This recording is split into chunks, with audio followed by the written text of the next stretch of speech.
বিটিআৰৰ পৰ্বতজোৰাৰ বনৰীয়া হাতীৰ সন্ত্ৰাস নিৰ্ধাৰণ কৰিছে গাঁওবাসীৰ। পৰ্বতজোৰা আলুপৰা এম ই স্কুলকে ধৰি কেইবাটাও বাসগৃহ ক্ষতিসাধন।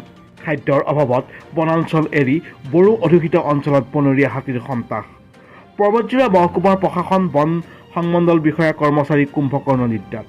দৃষ্টি আকৰ্ষণ কৰিবনে ৰাজ্য চৰকাৰৰ লগতে বিটিআৰ চিফ প্ৰমোদ বড়োৰ? শেহতীয়াকৈ ৭-৮ মাহ ধৰি বিটিআৰ পৰ্বতজোৰা মহকুমাৰ পৰ্বতজোৰা বন সংমণ্ডলৰ কাৰ্যালয়ৰ বিভিন্ন অঞ্চলত খাদ্যৰ অভাৱত বনাঞ্চল এৰি বড়ো অধ্যুষিত অঞ্চলত সন্ত্ৰাস চলাই থকাৰ অভিযোগ। সততে অভিযোগ উত্থাপিত হৈ থকাৰ সময়তেই শনিবাৰে নিশা পৰ্বতজোৰা মহকুমাৰ আলুপৰা গাঁৱত থকা একমাত্ৰ শিক্ষা অনুষ্ঠান আলুপৰা এম ই স্কুলৰ ৰান্ধনীঘৰ ভাগি ভঁৰালত থকা দুপৰীয়াৰ আহাৰসমূহ সন্ত্ৰাস চলাই বনৰীয়া হাতীয়ে। আনফালে বনৰীয়া হাতীৰ মুক্ত বিচৰণ প্ৰত্যক্ষ কৰি সাধাৰণ ৰাইজৰ তীব্ৰ আতংক আৰু উজাগৰি নিশা কটাব লগা হৈছে। সেয়েহে চৰকাৰৰ লগতে বিটিআৰ চিফ প্ৰমোদ বড়োৰ দৃষ্টি আকৰ্ষণ কৰিছে বড়ো অধ্যুষিত অঞ্চলৰ ৰাইজে। মোৰ নাম সুৰেশ চন্দ্ৰ বসুমতাৰী। হয়, আজি সন্ধিয়াত ৮টা মানত আমাৰ গাঁৱত এজনৰ ঘৰত মিজিং ব্ৰহ্মৰ ঘৰত মানে খিৰিকী ভাঙি পেলাই মানে আমাৰ গাঁৱত মানুহ যাই পেলাই মানে পঠাই দিলে আৰু কি। তাৰপিছত 12:20-25 মানত আকৌ মানে মোৰ ঘৰত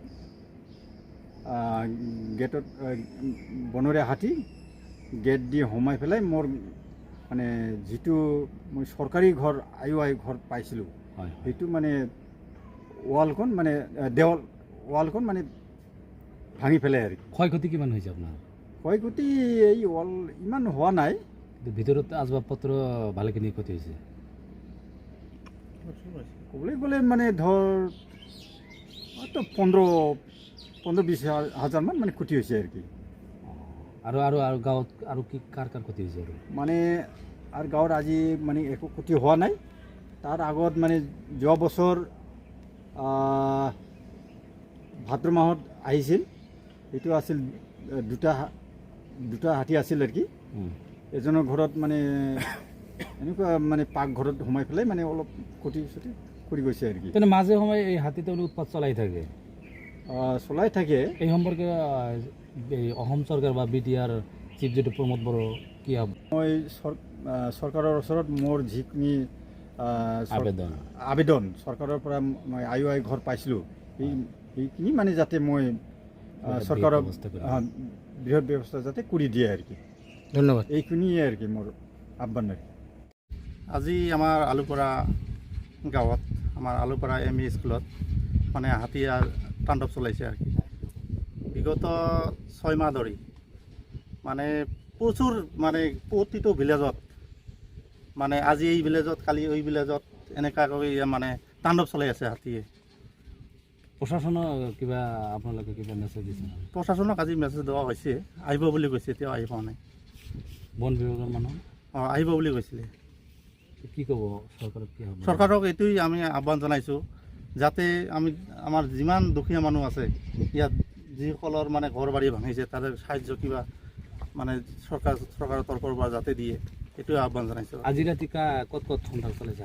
আজি আমাৰ এই আলুপৰা পাৰ্ট 2 তাতে এটা ঘৰত সোমাইছিলে, তাতে এটা ঘৰ ভাঙিছিলে।